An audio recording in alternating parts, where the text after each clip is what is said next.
إن الحمد لله نحمده ونستعينه ونستغفره ونعوذ بالله من شرور أنفسنا ومن سيئات أعمالنا من يهده الله فلا مضل له ومن يضلل فلا هادي له وأشهد أن لا إله إلا الله وحده لا شريك له وأشهد أن محمدا عبده ورسوله أما بعد فإن خير الحديث كتاب الله وخير الهدي هدي محمد صلى الله عليه وسلم وشر الأمور محدثاتها وكل محدثة بدعة وكل بدعة ضلالة وكل ضلالة في النار. أعوذ بالله السميع العليم من الشيطان الرجيم. بسم الله الرحمن الرحيم.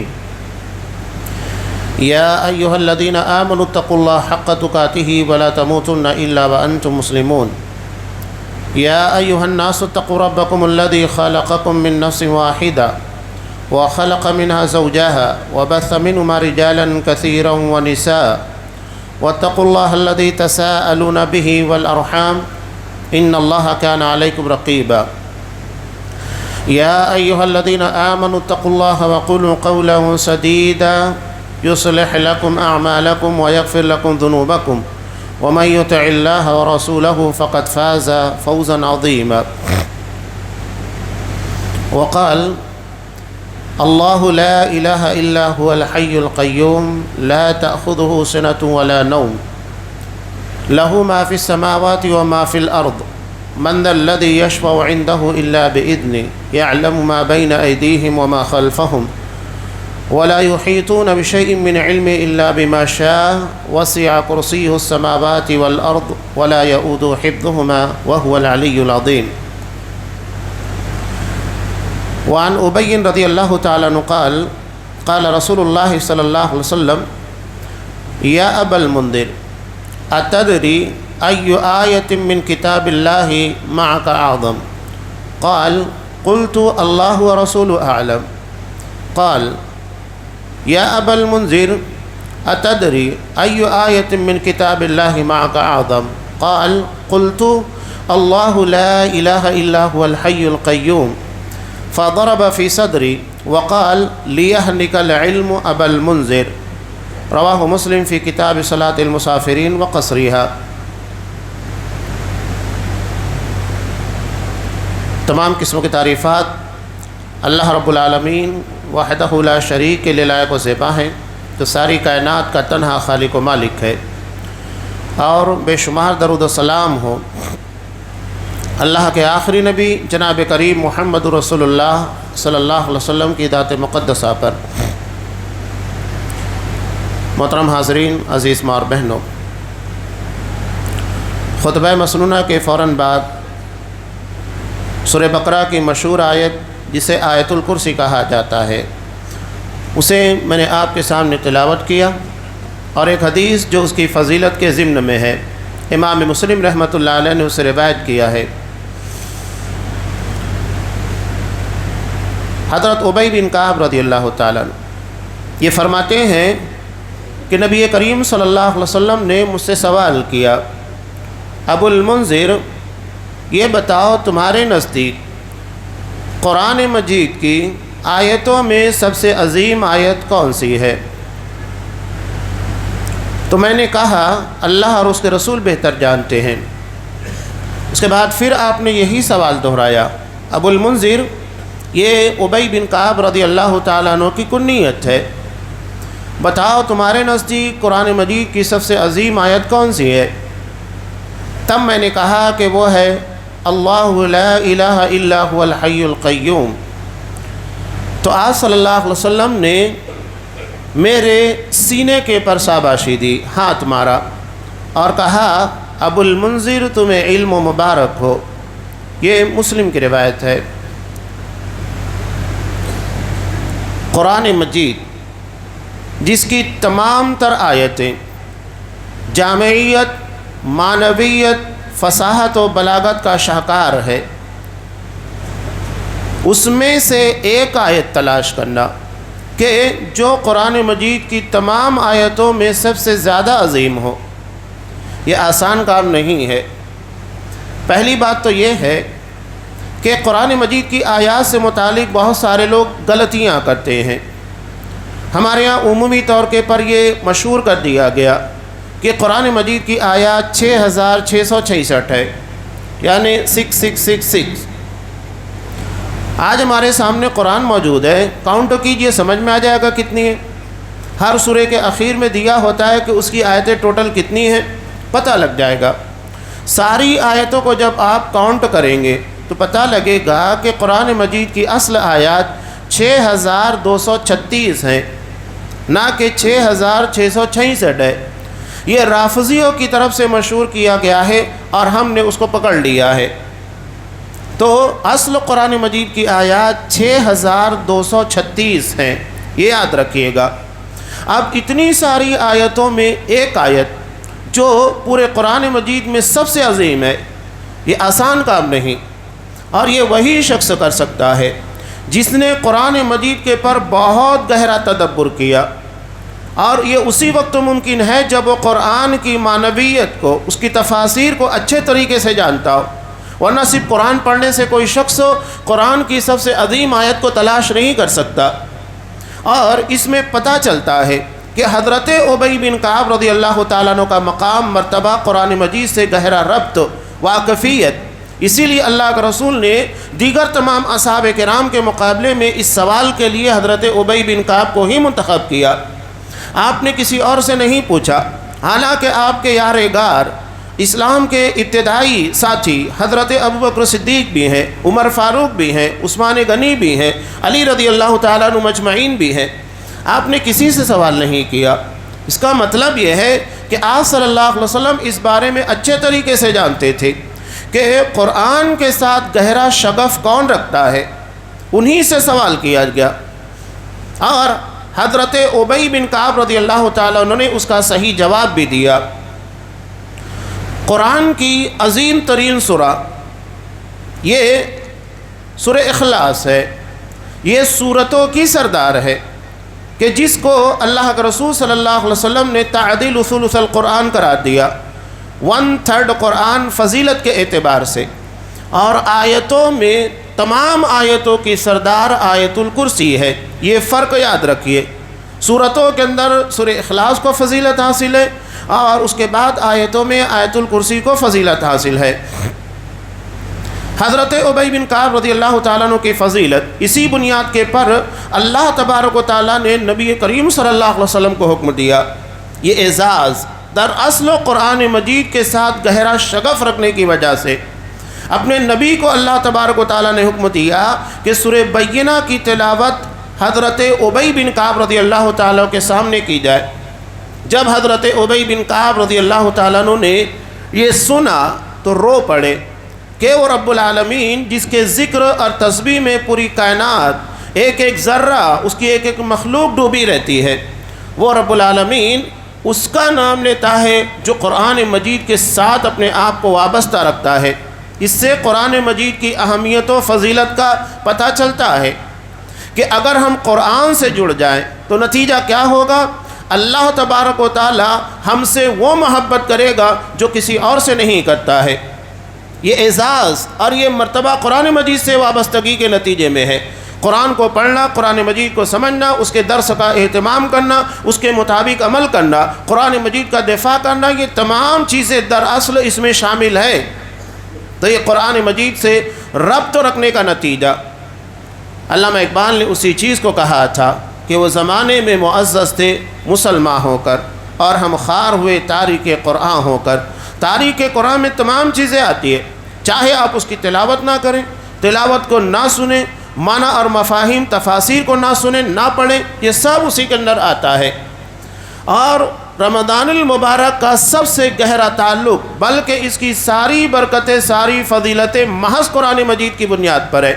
یہ شہر مبارک، اس کی برکتیں محض قرآن مجید کے نزول کی بنیاد پر، شہر رمضان الذی انزل فیہ القرآن، یہ قرآن کے نزول کی بنیاد کے پر فضیلتیں مل رہی ہیں۔ تو حضرت ابی بن کعب رضی اللہ تعالیٰ عنہ کو یہ مقام ملا، اور حضرت عمر فاروق نے بھی اپنے زمانے کے اندر جب لوگوں کو تراویح کے لیے باجماعت اکٹھا کیا تو اس میں بھی امامت حضرت ابی بن کعب رضی اللہ تعالیٰ عنہ کو دی۔ ہر جگہ آپ دیکھیے قرآن مجید کی بنیاد کے پر اعزاز، مقام اور شرف مل رہا ہے۔ ایک اور بات، اللہ کے رسول صلی اللہ علیہ وسلم نے صحیح جواب دینے کے بعد سینے کے پر مبارکباد دی۔ آج ہمارے یہاں لوگ کیا کرتے ہیں کہ اگر بچہ اچھا جواب دیتا ہے، اچھی کامیابی حاصل کرتا ہے یا کسی بھی میدان کے اندر، تو ہم پیٹھ تھپتھپاتے ہیں۔ پیٹھ نہیں تھپتھپانا چاہیے، بلکہ انہیں سینے کے پر مبارکباد دینا چاہیے، اس لیے کہ دل مخزن علم ہے۔ علم کا جو سرچشمہ ہے وہ دل ہوتا ہے، نہ کہ پیٹھ ہوتی ہے۔ تو آپ صلی اللہ علیہ وسلم نے جس جگہ سے، جس مقام اور جہاں سے گہرا تدبر اختیار کیا گیا، اسی جگہ پر شاباشی دی ہے۔ یہ آپ صلی اللہ علیہ وسلم کی سنت اور آپ کا طریقہ ہے کہ بہتر جواب دینے کی بنیاد پر شاباشی دی جائے، مبارکباد دی جائے۔ یہ طریقہ آپ صلی اللہ علیہ وسلم کی سنت ہے۔ آیت الکرسی کی بہت ساری فضیلتیں صبح و شام کے اذکار میں شامل ہے۔ یہ آیت دراصل دن بھر میں دیکھا جائے تو 8 یا 9 مقام کے پر پڑھی جاتی ہے۔ 5 وقت نمازوں کے بعد ہے، فرض نمازوں کے بعد، سونے کے وقت، اور اس کے بعد صبح و شام کے اذکار میں۔ اس اعتبار سے یہ دیکھا جائے تو 8 یا 9 مقام بنتا ہے۔ بلکہ ایک روایت جہاں پر عبدالرزاق عبد المحسن البدر حفیظہ اللہ نے شامل کیا ہے، اس میں سے ایک مقام ہے اپنے مال کی حفاظت کے لیے آیت الکرسی پڑھنا چاہیے۔ نسائی کی ایک روایت بھی ہے، حضرت عبدالرحمن ابن عوف رضی اللہ تعالیٰ عنہ بڑے مالدار صحابی تھے، اور ایک وقت انہوں نے دیکھا کہ ان کے مال میں کمی ہو رہی تھی، کوئی مال چوری کر رہا ہے، اور انہوں نے اپنے مال کی نگرانی کی تو پتہ چلا کہ کوئی آتا ہے اور کھجور چوری کر کے جا رہا ہے۔ حضرت عبدالرحمن ابن عوف رضی اللہ تعالیٰ عنہ نے اس کو پکڑ لیا، اور پکڑنے کے بعد کہا کون ہے؟ تو وہ کہنے لگی کہ میں ایک جنی ہوں، اور اس کا ہاتھ مثل کتے کے پنجوں کی طرح تھا، اور وہ کہنے لگی کہ میں تمام جناتوں میں بہت طاقتور ہوں۔ حضرت عبدالرحمن بن عوف نے کہا کہ تمہارے شر سے بچانے کے لیے ہمیں کیا ضروری ہے؟ تو کہا کہ آیت الکرسی۔ اگر تم آیت الکرسی کی تلاوت کرو گے تو تمہارے مال کی حفاظت ہوگی، اور ہم تمہارے مال تک نہیں پہنچ پائیں گے۔ ہمیں معلوم پڑا کہ تم صدقہ و خیرات کرتے ہو، اس لیے تمہارے مال کو چوری کرنے آ گئے۔ تو یہاں پتہ یہ چلتا ہے کہ جنات ہمارے مال میں چوری کر سکتے ہیں، اور اس کی کئی دلیلیں۔ بخاری کی ایک طویل روایت جہاں پر حضرت ابو ہریرہ رضی اللہ تعالیٰ عنہ کو صدقۃ الفطر کا ذمہ دار نبی کریم صلی اللہ علیہ وسلم نے بنایا۔ پہلی رات وہ اپنی ڈیوٹی کو بہت پابندی سے، ایمانداری کے ساتھ نبھا رہے تھے۔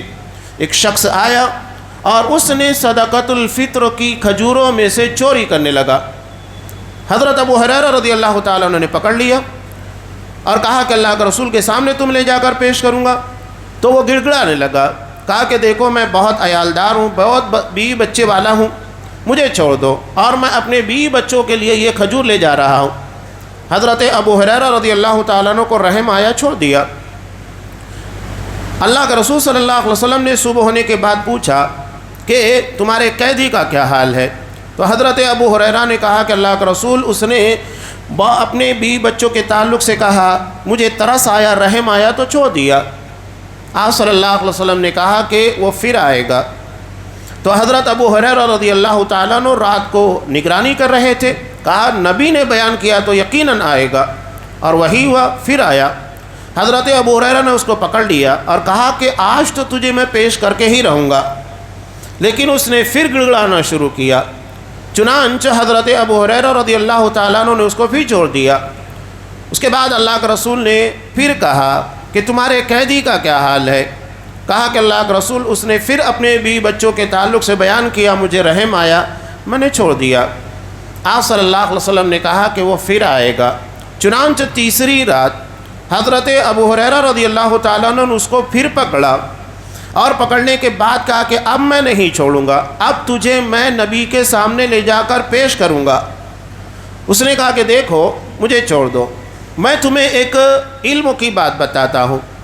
اب حضرت ابو ہریرہ رضی اللہ تعالیٰ عنہ علم کے متلاشی آپ صلی اللہ علیہ وسلم کے پیچھے پیچھے اسی لیے لگے رہتے تھے کہ کب آپ کی کون سی سنت، آپ صلی اللہ علیہ وسلم کی کسی حدیث کا پتہ لگے، فوراً تیار ہو گئے، کہا کہ چلو بتاؤ۔ اس نے کہا کہ جب بھی تم سونے لگو تو اپنے بستر کے پر آنے کے بعد سونے سے پہلے آیت الکرسی پڑھ لیا کرو، اس کی وجہ سے تمہارے لیے ایک محافظ ہوگا اور شیطان تمہارے قریب نہیں آ پائے گا۔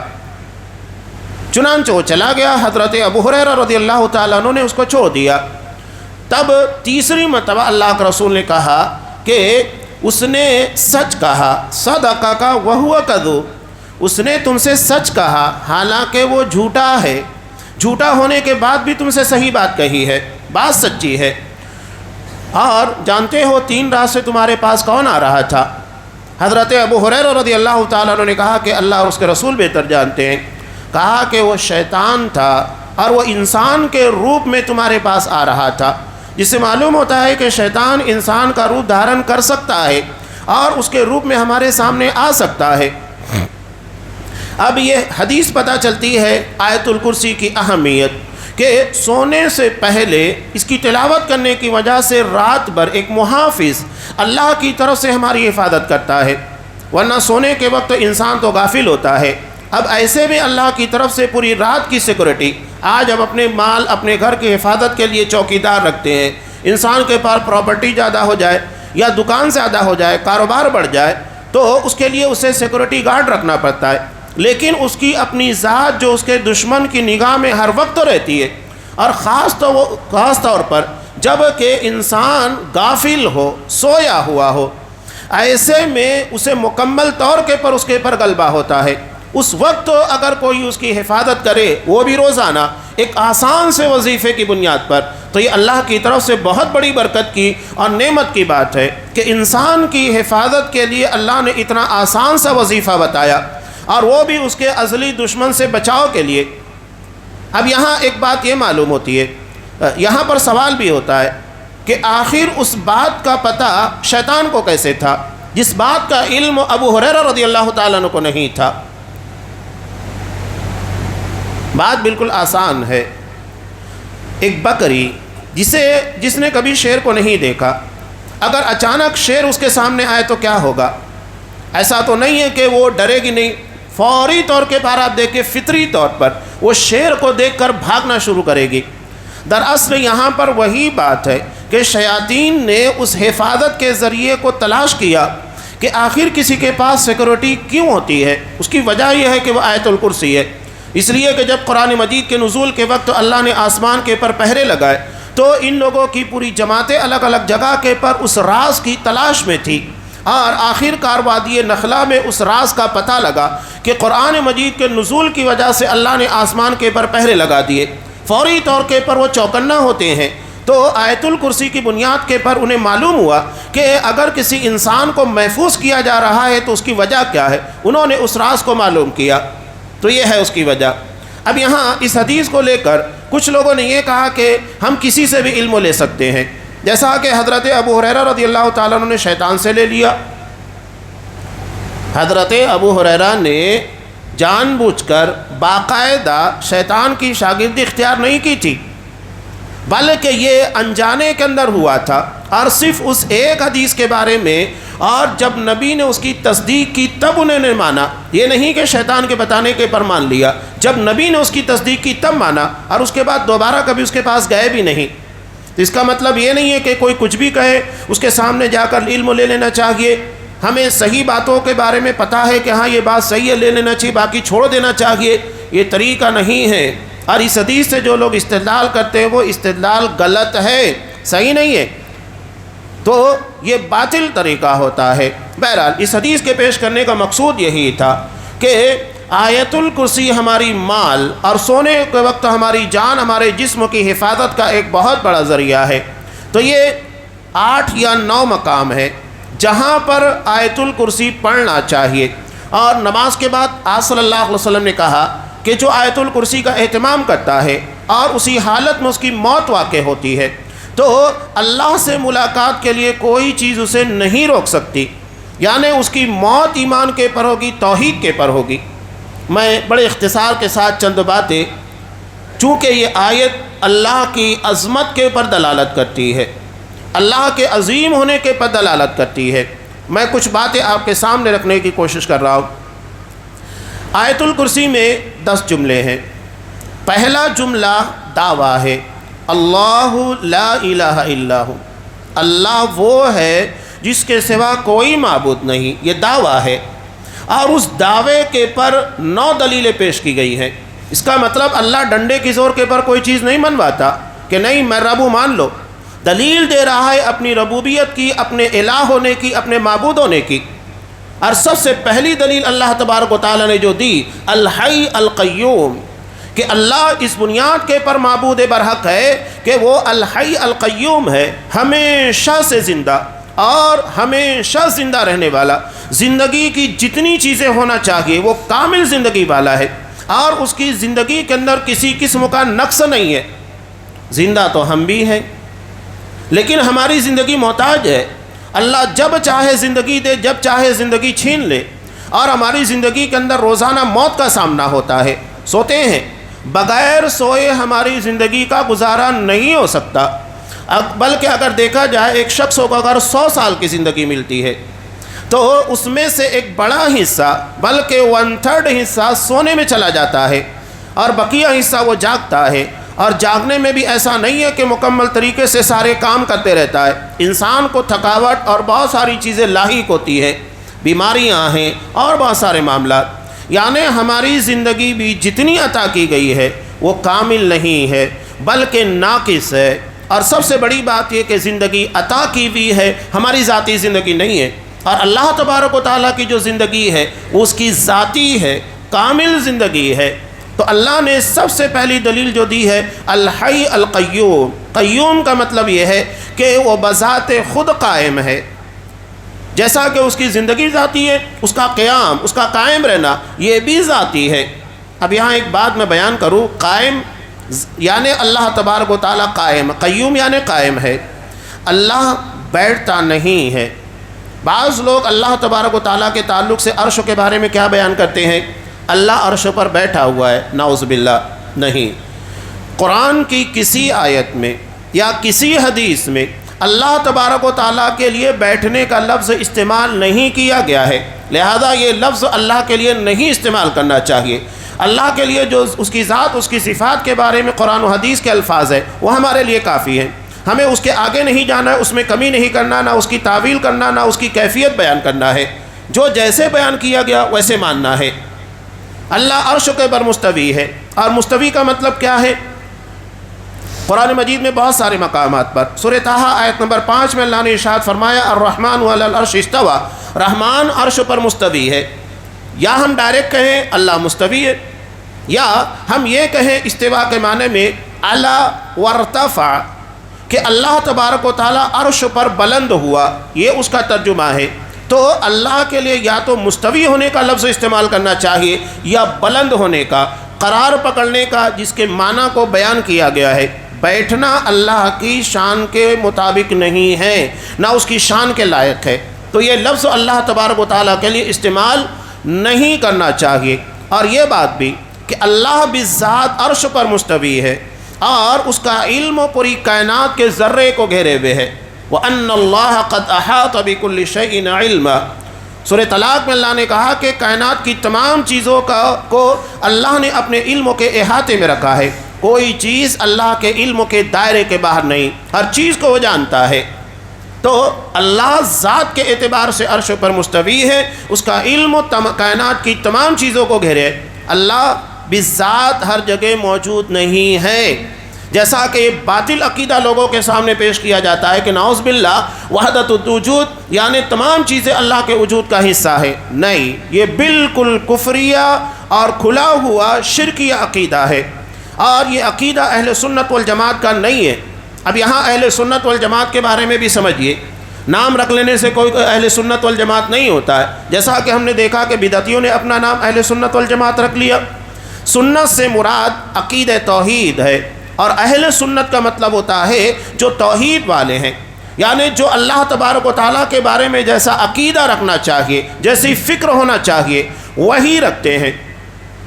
اور جماعت سے مراد اصحاب کرام کی جماعت ہے، یہ سب سے پہلی جماعت ہے روئے زمین کے پر جو ایمان والی تھی، عقیدہ توحید والی تھی۔ تو اہل سنت والجماعت کا مطلب یہ ہوتا ہے جس کا ایمان، جس کا عقیدہ اور جس کا طریقہ صحیح ہوتا ہے، یعنی جس کا عقیدہ و منہج درست ہو، اسے اہل سنت والجماعت کہتے ہیں۔ لوگ اپنا نام، اپنا لیبل، پارٹی لگا لیے، بورڈ لگا دیے، اس کی بنیاد کے پر وہ اہل سنت والجماعت نہیں ہوں گے، بلکہ عقیدہ، فکر اور طریقہ و منہج کی بنیاد پر ہوں گے۔ نام لگانے سے کوئی شخص اپنے آپ کو دراصل صحابہ کی جماعت والا، ان کے طریقے پر چلنے والا نہیں ثابت کر سکتا جب تک کہ اس کے کردار و عمل کے اندر وہ تمام چیزیں نہ پائی جائے۔ بہرحال یہ اہل سنت والجماعت کا عقیدہ ہے۔ اللہ تبارک و تعالی عرش پر مستوی ہے اور ہر چیز کو اپنے علم کے دائرے کے اندر رکھا ہے۔ اب یہاں اللہ نے پہلی دلیل دی الحی القیوم، کہ اللہ ہمیشہ سے زندہ ہے اور ہمیشہ زندہ رہے گا اور تمام چیزوں کو سنبھالے ہوئے ہے، قائم ہے بالذات۔ اب یہاں سوال یہ ہوتا ہے، ایک ایک جملے پر غور کیجئے۔ اللہ نے جو باتیں بیان کی اور یہ جو 9 جملے بیان کیے گئے، اللہ کی عظمت و جلالت، اس کی کبریائی سے متعلق، اگر ہم ان تمام چیزوں کو رکھ دے تو جتنے بھی معبودان باطل ہے سب کا رد ہوتا ہے۔ الحی آنے کے بعد چاہے آپ جن لوگوں نے حضرت عیسیٰ علیہ السلام کو رب بنا لیا، یا جن لوگوں نے اللہ کو چھوڑ کر مورتیوں کو رب بنا لیا، فرشتوں کو رب بنا لیا، یا چاند سورج، ان تمام چیزوں کو، سب کا رد ہوتا ہے۔ کیوں؟ اس لیے کہ کوئی بھی اپنے آپ زندہ نہیں، بلکہ اللہ نے انہیں زندگی عطا کی تب وہ زندہ ہے۔ بغیر اللہ کی عطا کی بھی زندگی کے کوئی زندہ نہیں ہو سکتا، کوئی وجود میں نہیں آ سکتا۔ اور جتنے بھی ہیں، بلکہ جتنے معبودان باطلاں ہیں جن کے بارے میں دعویٰ کیا جاتا ہے، جن کو پوجنیہ مانا جاتا ہے، آپ ان لوگوں کے بارے میں یہی پہلا سوال کیجئے، کیا وہ بذات زندہ ہیں؟ وہ خود سے زندہ ہیں؟ ہمیشہ سے زندہ ہیں؟ ان کی زندگی کا آغاز کہاں سے ہوا؟ سمجھ میں آ جائے گا۔ یہیں پر کسی بھی باطل کا سب سے خطرناک رد ہوتا ہے۔ اور قیوم، وہ قائم ہے اور کائنات کی تمام چیزوں کو سنبھالے ہوئے۔ آسمان کو دیکھ لیجئے، اللہ نے بغیر ستونوں کے آسمان کو پیدا کیا، ورنہ ایک گیند کو آپ ہوا میں چھوڑیے، کتنے دنوں تک، کتنے وقتوں تک وہ ٹھہری رہے گی؟ چند سیکنڈ ہوتے، اس کے بعد دوبارہ گریوٹی کی بنیاد کے پر، کشش کی بنیاد کے پر زمین کی طرف آتی ہے، کوئی نہیں اسے سنبھال سکتا۔ ہمارے یہاں ایروپلین بھی ہے، اس کی بھی ایک انتہا ہے، اس سے زیادہ وہ فضا میں نہیں رہ سکتی۔ یہ آسمان اللہ تبارک و تعالیٰ نے جب سے بنایا، اتنا عظیم حصہ کہ انسان اس کی عظمت کے پر، اس کی وسعت کے بارے میں جتنا غور کرے گا حیران ہوتا جائے گا، حیران ہو جائے گا۔ تو بہرحال آگے اللہ نے کہا کہ وہ الحی القیوم ہے۔ اس کے بعد اللہ نے دوسری بات بیان کی، لا تأخذہ سنۃ ولا نوم۔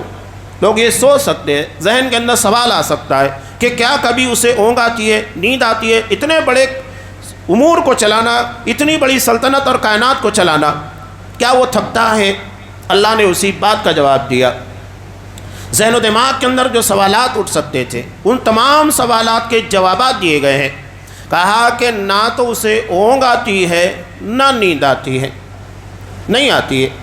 اللہ ہر قسم کے عیب سے پاک ہے۔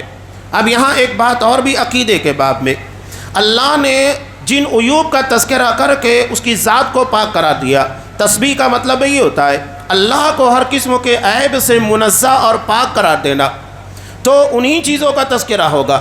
یہ نہیں کہ اپنی طرف سے کچھ اور عیب کا تذکرہ کیا جائے اور کہے کہ اللہ یہ نہیں کرتا، وہ نہیں کرتا، نہیں۔ جتنا اللہ نے بیان کیا ہے تنزیہ کے طور پر، اتنا ہی بیان کیا جائے گا، اپنی طرف سے کچھ چیزوں کا تذکرہ نہیں کیا جائے گا۔ یہاں ایک بات اور بھی ہے کہ ایک مرتبہ ایک منکر حدیث نے سوال کیا تھا، اور اس کے جواب میں ایک بڑی پیاری بات ہمارے ایک عالم دین نے کہی تھی۔ اس نے سوال یہ کیا تھا کہ کیا اللہ تبارک و تعالیٰ کوئی ایسی چیز بنا سکتا ہے جو اس کی ذات سے بڑی ہو؟ کیا وہ اس بات کے پر قدرت رکھتا ہے؟ یہ سوال کیا تھا، یہ فضول قسموں کے سوالات ہیں۔ تو جواب بہت پیارا دیا تھا، کہا کہ اللہ تبارک و تعالیٰ قادر ہے، لیکن اس طرح کا سوال کرنا باطل ہے۔ وہ ہر چیز کے پر قدرت رکھتا ہے۔ سوال کرنے کا مطلب کیا تھا کہ اگر یہ کہا جاتا کہ ٹھیک ہے اللہ تبارک و تعالیٰ اپنی ذات سے بڑی چیز کچھ بنا سکتا ہے، تو نعوذ باللہ اس کا مطلب ہے کہ وہ اللہ سے بڑی ہو گئی، جبکہ اللہ اکبر، اللہ تمام چیزوں سے بڑا ہے۔ اور اگر یہ کہا جائے کہ نہیں اللہ نہیں بنا سکتا، تو نعوذ باللہ اللہ کی قدرت کے پر سوال ہوتا کہ وہ ہر چیز کے پر قدرت نہیں رکھتا۔ تو جواب بھی ویسے ہی دیا گیا، اللہ ہر چیز کے پر قادر ہے، یہ ہمارا عقیدہ ہے، لیکن اس طرح کا سوال کرنا باطل ہے، ہمیں نہیں سوال کرنا چاہیے۔ چنانچہ وہ منکر حدیث اپنا منہ لے کر رہ گیا۔ بعض لوگ اس طرح کی باتیں کرتے ہیں اور اپنے آپ کو بہت عقل مند دانشور ثابت کرنے کی کوشش کرتے ہیں، حالانکہ ان کی جہالت ہے، ذہانت نہیں، ان لوگوں کی جہالت ہے کہ وہ اللہ تبارک و تعالیٰ کے بارے میں جیسا علم ہونا چاہیے نہیں رکھتے۔ اب یہاں ایک بات بہت اہم، اللہ تبارک و تعالیٰ کو جو جتنا جانے گا وہ اتنا زیادہ اللہ سے ڈرے گا۔ اسی لیے اللہ نے سورہ فاطر کے اندر کیا ارشاد فرمایا، انما یخشی اللہ من عبادہ العلماء، کہ اللہ سے ڈرنے والے کون ہیں؟ علماء۔ علماء کا مطلب کیا ہے؟ جو اللہ کی ذات، اس کی صفات کے بارے میں علم رکھتے ہیں کہ اللہ کی ذات کیسی ہے، اللہ تبارک و تعالیٰ کا علم، اس کی صفات کیا ہیں، وہ جتنا زیادہ جانیں گے اللہ کی عظمت، اللہ کی خشیت اور ڈر اتنا زیادہ پیدا ہوگا۔ ایک ہوتا ہے خشیعت۔ قرآن مجید نے نمازیوں کے بارے میں کیا کہا کہ کون نمازی کامیاب ہوں گے؟ الذین هم فی صلاتہم خاشعون، جو اپنی نماز میں خشوع کا اہتمام کرتے ہیں، یعنی ڈر اور عظمت کی وہ کیفیت جو ہمارے جسموں کے ظاہر کے پر نظر آتی ہے کہ ہاں بندہ بہت اہتمام کے ساتھ نماز ادا کر رہا ہے، یہ ظاہر ہے۔ اور دوسری چیز ہے کہ اللہ کی عظمت، اس کی صفات، اس کی خوبیوں کا علم ہونے کے بعد انسان کے اندر جو ڈر پیدا ہوتا ہے، جو جلال پیدا ہوتا ہے اللہ تبارک و تعالیٰ کی صفات کا، جو ڈر ہوگا اس کو خشیت سے تعبیر کرتے ہیں۔ یہاں یا ہے، وہاں پر عین ہے۔ تو یہاں اللہ نے بیان کیا کون لوگ اللہ سے ڈرتے ہیں؟ جن کے دلوں میں واقعتاً اللہ کی خشیت ہوتی ہے، یعنی عظمت و جلالت کے ساتھ اللہ تبارک و تعالیٰ کی تعظیم کرتے ہیں۔ تو یہ اللہ نے یہاں پر بیان کیا کہ وہ اسے نہ اونگ آتی ہے نہ نیند آتی ہے۔ اس کے بعد اللہ نے کہا من ذا الذی یشفع عندہ الا باذنہ، یہ اس کی عظمت کی ایک بہت بڑی دلیل کہ اس کی عظمت کا عالم یہ ہے کہ اس کی اجازت کے بغیر کوئی اللہ کے سامنے شفاعت نہیں کر سکتا۔ یہاں شفاعت کے باب کو بالکل واضح کیا کہ یقیناً سفارش ہوگی، لیکن اللہ تبارک و تعالیٰ کی اجازت سے، یہ نہیں کہ ہر کوئی اپنی مرضی سے جیسے چاہے وہاں اللہ کے سامنے سفارش کرے، کسی کی بھی سفارش کرے۔ ہمارے یہاں بعض لوگوں نے یہ سمجھ لیا کہ حافظ قرآن اگر وہ حفظ کر لیتا ہے تو اس کی بنیاد کے پر وہ اپنے گھر کے 70 لوگوں کو جنت میں لے کر جائے گا، کوئی روایت سے ثابت نہیں ہے۔ اور یہاں ایک بات یاد رکھیے، قرآن مجید حدیث کے اندر جو استعمال کیا جاتا ہے صاحب قرآن اور حافظ قرآن میں فرق ہوتا ہے۔ صاحب قرآن اس کو کہتے ہیں جو قرآن کو حفظ کرنے کے بعد اس کی تفاسیر، اس کے احکام سے واقفیت رکھتا ہے، یعنی اس کے علوم کی آگاہی اس کے مطابق عمل کرتا ہے۔ اور حافظ قرآن نیرا حافظ ہوتا ہے، یہ نہیں کہ آپ حفظ قرآن کی فضیلت کو صاحب قرآن جو قرآن کا علم رکھنے والا اور اس میں وقت لگانے والا، اس کے مطابق چلنے والا، اس کو ایک جیسا بنا دے۔ دونوں ایک جیسے نہیں ہو سکتے۔ ہمارے ہاں بعض لوگ یہ غلطیاں کرتے ہیں، بلکہ اس ضمن میں ایک بڑا طویل مضمون شیخ مقبول احمد سلفی حفظ اللہ، ایک نوجوان عالم دین ہے جو طائف میں رہتے ہیں، انہوں نے پوری تفصیل کے ساتھ اس بات کی وضاحت کی کہ حافظ قرآن اور صاحب قرآن میں کیا فرق ہے۔ حدیث میں جہاں صاحب قرآن کا تذکرہ ہے وہ کیا معنی رکھتا ہے اور حافظ قرآن کیا معنی رکھتا ہے، تو ہم لوگوں نے یہ بنا لیا۔ تو سفارش اللہ کی طرف سے ہوگی اور بنیادی شرط ہے کہ اس کا عقیدہ صحیح ہو۔ عقیدہ توحید نہیں ہوگا کسی کو سفارش کی اجازت نہیں، اور اگر عقیدہ توحید صحیح نہیں ہے، اس کے عقیدے کے اندر خرابیاں ہیں، تو کوئی فضیلت اس کے لیے ثابت نہیں، چاہے وہ ساری زندگی تہجد ادا کرے، ساری زندگی 5 وقتہ نماز ادا کرتا رہے، ساری زندگی حج عمرہ ادا کرتا رہے، کوئی فضیلت بغیر عقیدہ توحید کے ممکن ہی نہیں ہے۔ اگر ہم یہ سمجھتے ہیں تو یہ ہمارے عقیدے کی خرابی ہے۔ ہر فضیلت دراصل عقیدہ توحید کی بنیاد پر ہے، نہ کہ بغیر عقیدے کے ملتی ہے۔ تو آیت الکرسی ہی اس کی فضیلت دراصل اللہ تبارک و تعالیٰ کی توحید کی بنیاد پر ہے کہ جو خوبیاں بیان کی گئی ہے وہ اس میں بے مثال ہے، یکتا ہے، اللہ کا کوئی شریک نہیں ہے، اس بنیاد کے پر اسے اتنی بڑی فضیلت دی گئی ہے۔ اور جو سیکورٹیز اور اس کی بنیاد کے پر جو برکتیں ہماری زندگی کے اندر آتی ہے وہ محض عقیدہ توحید کی بنیاد پر کہ وہ اکیلا رب ہے اور وہی ہماری زندگی کی تمام تر امور کا ذمہ دار ہے، اس بنیاد پر یہ ساری فیسلٹیز ملتی ہے، نہ کہ ہماری بدعقیدگیوں کی بنیاد پر کہ ہم کسی اور کو اللہ تبارک و تعالیٰ کے علاوہ مشکل کشا حاجت روا یہ مانیں یا ہمارے عقیدوں کے اندر خرابیاں پائی جائے۔ نہیں، کیوں ایسا ہے کہ کوئی اس کی اجازت کے بغیر سفارش نہیں کر سکتا۔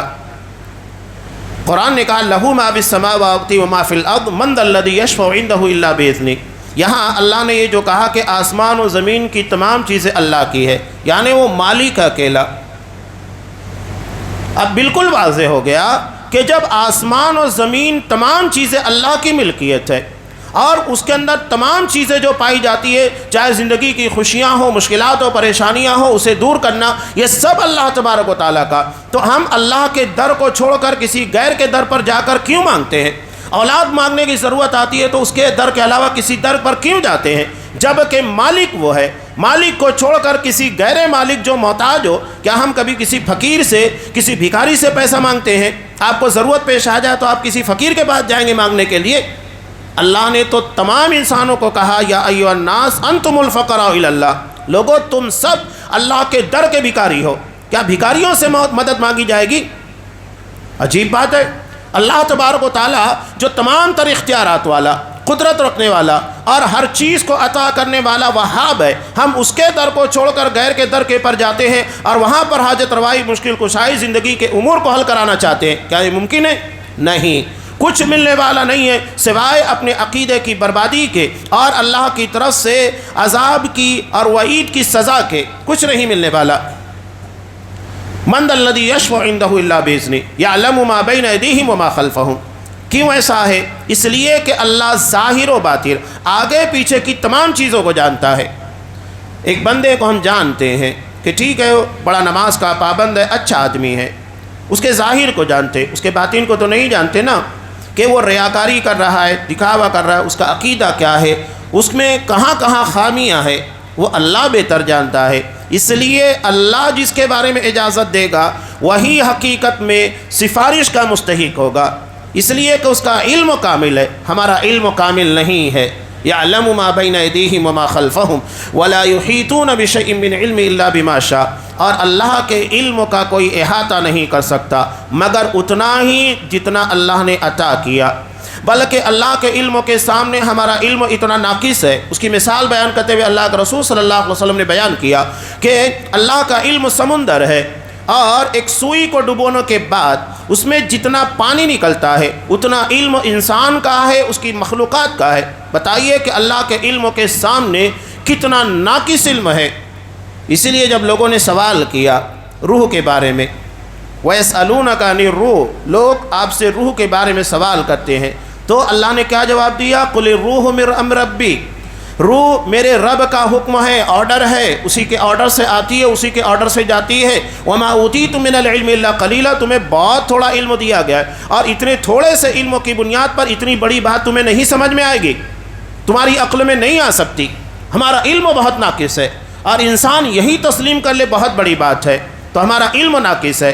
آگے قرآن مجید نے جو باتیں بیان کی، اللہ کی کرسی کا تذکرہ، اللہ کی عظمت و جلالت، اس کے علو بلند ہونے کا، وَهُوَ الْعَلِيُّ الْعَظِيمُ، کہ اللہ سب سے بلند ہے، سب سے عظیم ہے، یہ ساری چیزیں بہت تفصیل طلب ہیں۔ میں نے صرف اشارتاً کچھ باتیں آپ کے سامنے رکھنے کی کوشش کی۔ اللہ کی کرسی ہے اور کیسی ہے وہ اللہ بہتر جانتا ہے۔ ہم ایمان و یقین رکھتے ہیں کہ ہاں اللہ کی کرسی ہے، اللہ کا عرش ہے۔ بعض لوگ یہ سمجھتے ہیں کہ کرسی اور عرش ایک ہے، غلط ہے۔ اللہ کی کرسی الگ ہے، اللہ کا عرش الگ ہے، دونوں الگ الگ مخلوق ہے۔ اور ایک اور بات کہ اللہ کی مخلوقات میں سب سے بڑی مخلوق اس کا عرش ہے۔ یہ بات بھی یاد رکھیے، عقیدے کے باب میں آتی ہے کہ اللہ کی سب سے بڑی مخلوق کون ہے؟ تو اللہ کا عرش ہے، سب سے بڑی مخلوق، اور اس کی عظمت، اس کا تذکرہ ہم نہیں کر سکتے جو احادیث کے اندر بیان کیا گیا ہے۔ بہرحال اس آیت کو پیش کرنے کا میرا مقصد یہی تھا، اللہ کی عظمت و جلالت، اس لیے کہ جتنا زیادہ ہمارے اندر پیدا ہوگی اتنا زیادہ للہیت، خوف، خشیت پیدا ہوگا، اور اس کے اثرات انسان کی زندگی، اس کے اعمال، اس کے عبادات تمام کے پر پڑیں گے۔ جب تک عقیدہ صحیح نہیں ہوگا، اس رب کے بارے میں معرفت نہیں ہوگی جس کی ہم بندگی عبادت کر رہے ہیں، قرآن کی تلاوت کر رہے ہیں، روزہ رکھ رہے ہیں، نماز ادا کر رہے ہیں، قیام اللیل ادا کر رہے ہیں، جب تک رب کی معرفت صحیح طور پر نہیں ہوگی تو لذتوں کا احساس نہیں ہوگا۔ تو چند جھلکیاں تھیں، یوں سمجھ لیجئے، جو میں نے آپ کے سامنے پیش کرنے کی کوشش کی۔ اللہ تبارک و تعالیٰ اس کی عظمت و جلالت جیسے اس کی شان کے لائق ہے، پروردگار ہمیں بھی قرآن و حدیث کی روشنی میں اس عظمت و جلالت کو پڑھنے کی توفیق عنایت فرما، تاکہ ہمارے اندر بھی روحانی طور پر وہ کیفیت پیدا ہو سکے جو کیفیت تجھے مطلوب ہے۔ ہماری عبادتوں کے اندر لذت پیدا کر، وہ لذت جو تیرے قرب کا ذریعہ بن سکے۔ پروردگار ہماری عبادتوں میں اخلاص پیدا کر تاکہ ہمارے اعمال شرف قبولیت کا مقام حاصل کر سکے۔ ریاکاری اور وہ تمام امور جو ہماری عبادتوں کے اجر و ثواب کو باطل کرتے ہیں، ان تمام خرابیوں سے ہماری عبادتوں کو پاک و صاف کر دے، جب تک دنیا میں رکھ اسلام کے پرک اور ہمارا خاتمہ ایمان کے پر فرما، آمین۔ بارک اللہ لنا ولکم فی القرآن العظیم ونفعنی وإیاکم بالآیات والذکر الحکیم، انہ تعالی جواد کریم ملک بر رحیم۔